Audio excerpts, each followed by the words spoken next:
Humaan beeytu ani isinin jedhu sobanaan jechaan turtan inni arrabsaan turre barbaadu keessan dhaqe gorsi jechaan turre ani gin intalli tun yoom qaroomti zamana jechuudha zamana uffata kana nama laalina qalbii uffanni mukattoo ofiisaniin bareeda fakkeenyaaf uffata mukattoo roozan gowwaadha gaaf isinin jedhe wanta kan beeytu gaaf isinin jedhe nama xilaata jechuudha sumayyaan jechuuf isin xilaata masaanuu namantaatu beeka ini mojjishallo ini afaqrashallo ini minni maalin wadati si jaalattu waan si qabattu beeta waan isin godhattee dhufte beeta bari ummanni kuni bar ummata hamaa wallahi ummata kana jechuun ummata hamaa qaruutee laal shintibeetii deema jetteetiin jara miliixee tarte akkamittiin qaroomne hin gorsitu Saada maal jedhiti barreessee ture. Saadatti barreessee ture isin galee. Isin hin qaroomtu dirqama namni isii gorsu qaba. Hordoftoonni isii wallahi dazib isii yoom rooza yoom qaroofti. Yoom moonyummaa keessaa baati. Roozan sadarkaa ammaa kanatti eessa jirti. Zamana durii san keessa jirti. Zamana dubartii masaanuu walii hin dhungattisanu. Matallee si dhungadheettiin. Way ajaa'iba yoom qaroomti intalli garuu assalaamu alaykum warahmatullahi wabarakatuh kan jirtu nagaa keessanii fayyaa keessanii illee nagaa koota alhamdulillah galatti rabbi roozaa jechuun nama sammuun isii gonkumaa hin dalayne dhugumatti jechuudha abbaa fedhe maan taane isii waamte saayidoo dhoysitee maadhayti erga isiin deemte saayidootti bilbilte kootu saayidoo gowwaa Ana ajaa'ibde wallahi intalli yoom Oromoon teennatuun yoomuma bilxoomtanii akka ummata saba biraatti jiraachuu dandeettan yoom qaroomuu dandeettan otoo gisee san duuballeen kaameraan jiraachuu baatte isii dhooftee lixxee namni tokko isii quban qabu kadeemtu adda deemti barsanu kadeemtu adda kawaamtu sumayyaadha erga sumayyaan fincaa'uu hedeete sanumaan jettuun gowwaa hin qaroomtu isii yoom qaroomtu maal jette asitti fincaaneetti Kamera ka warabamaa jiru isi YouTubera guddoodha kamituuf dagat Sumayyaa si jammar kamera malee hin deemti abadan bakka takka hin deemtu isin sa'aatii samaali baate hin fincaa jetti malee isin deemuuf baate asitti eegete gowwaadha ka gaafa ani gowwaadha roozanii ammallee hin qaroomne sadarkaa addunyaa ammaa keessa jirtu sadarkaa addunyaa duraanii keessa jirti isin hin jedhu na arrabsaan turre har'a maal jetta yoo isin guyyaadin dhaabdee akkatti isii qaltu Inungatti no maayo. Yoo akka maraachetu si goote hoo maal jetteetti deemta. Yoo qoricha tokko sitti goote yoo siirii tokko sitti dalleede maal godhooddu. Ani yoom qaroomti jedhaa bar wallahi akkitti isiin na aansite guutumatti Oromoon teenetuun fayyaalummaan anaan dabalatee keessa jira. Bakka amma farda tokkotti lugaama yoo godhan bakkuma namni masakama hin tara. Ammallee hin masakama garaan yoo goriyaniin gora. Man zaman akkasi keessan jirru barbillaa aleek zamana teknoolojii xiqqaan dhaabee nama gurguru keessi mootu yaati immoo daa'ima har'a sumayyaa dhaabdee si gurguraa jirti bar bakka ati jirtu si hubataa jirtu onnee keessa ilaalaa jirti si jaalatten see waasitti maltee si dhufte gaafa si'achi isiin mana dhufeette kootu mana jettaan sayidoo ajjeesisiisuuf way intala kana yoom ginni roozaaloo yoomuma qaroomta akka ilma namaatti akka keessattuu dhala ammaatti jechuun yoom qaroomta wallahi gorsaame ara sheemin isi haa qabu wallahi lazim akkamitti Sumayyaan TikTok YouTube isi tirre ka duraatti tille dhiise heeyyame jette gadhiisaan dhugaa godhatte mukore amaarifa moo diddibi afaan arabiin haasoftu እኔ እወድሻለሁ እኔ በጣም እወድሻለሁ እኔ በጣም ነፍቅርሻለሁ Sumayyaan afaan Oromootuun beekte oduu afaan Oromootuutti haasofte amaarifa kee dhiifte asiin amaarifa itti haasofte asiin immoo dhungatte kattamate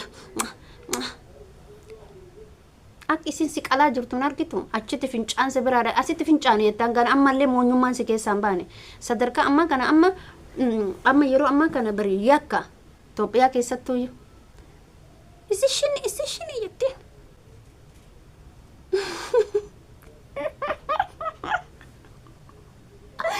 والله لازم كل به جزء يسيبون وجدتو سنجتو إزشني أسد فنجان أسد جزء سنجتو سوم أما لك أروما أكسين إنكم نلالك ميز يرو أما كان والله لازم جتو yeroo ammaa kana ka magaalaa keessatti kararraa gortee dubartiin hin fincooftu.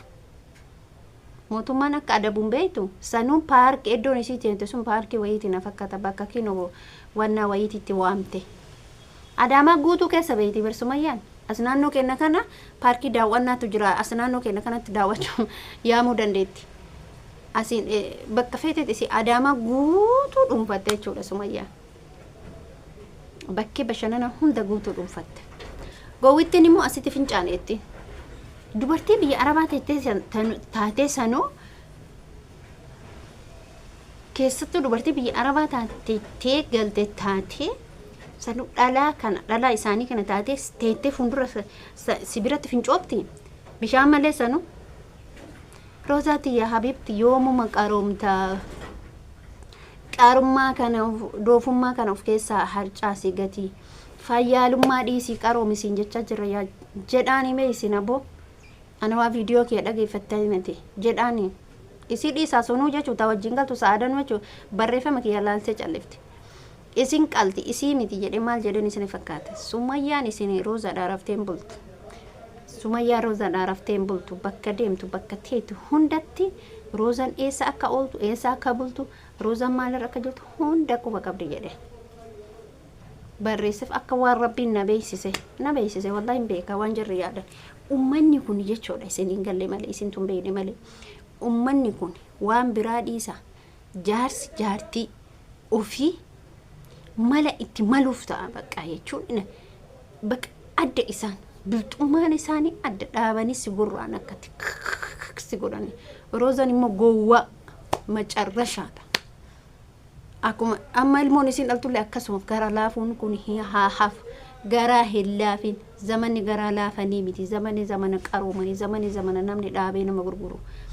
Do'ati wallaalummaa durduriisan tos san keessaaf keessa haqe. Kadhungattutu nagarramee yoo nama malattee dhufte. Fakkeenyaaf ammaati nama tokko nu gaafa lolte amma yoo harka kee kanatti waa godhattee dhufte mee maal goota? Ayu maaltu baasee beeyte mi ayyuma maaltu baasee hin beeytani bar hin beeytani ummanni kun ummata badaa bar dubartiin takkitti saayidoo jalan teenne akka hin teenne godhuun dandeetti isin ni hajji laala amma fakkeenyaaf hajji gisee fudhatan dubartiin inni fuudhu dhima baatii jala jechuudha. Maal argattee akka taamattee dhungatti maaliif itti dhufte dursa gisee dhuftu duuban itti dhufte. Ergasii mufuun duraan itti bismillah akkamitti of eeggachuu dadhabdi meedarratti achi siitee dhaabbatuu qabdi si jamal paarkii sanitti meedarratti achi siitee dhaabbatuu qabdi namatti waamee mitiire Sumayyaan akka waamtiin beeti erga Sumayyaan tarte qalte kaamallee awwaalteeti bar Roozaa gowwaa argite awwaalte kutte jechuudha Roozaa guyyaa adiin awwaalte akkatti cim goote kutti jechuudha. Qaroome boleettitiya. Isin lachuun tokko masee mana tokko keessa hojii galtan malee Roozaaf Sa'aadallee tokko mana fakkaate tokko waliin gorfatan maqaa mana keessa hojii galan na fakkaate. Bismillahirrahmanirrahim. Hiriyaa bakka deemtutti himtu Sa'aadaa wajjin deemtu bakka deemtu hunda. Bakka guyyaa mana tokko keessa galan halkanuu mana tokko keessa galan malee guyyaa gargar oolan jechuudha. Maal jechuudha? Hiriyaa sila ani amma fakkeenya wallahi lazim jechuun bakka deemu hiriyaa wajjide bakka kana deemaa jedha yookiin wajjin deemna. Kan isin jechuu barbaada viidiyoo kee asumarratti dhaabaa bye. Sumayyaan ganaa si qaltee Rooza ganaa xirri goote saayidoo jala akkatti banan si goota qaayyuu badarshite.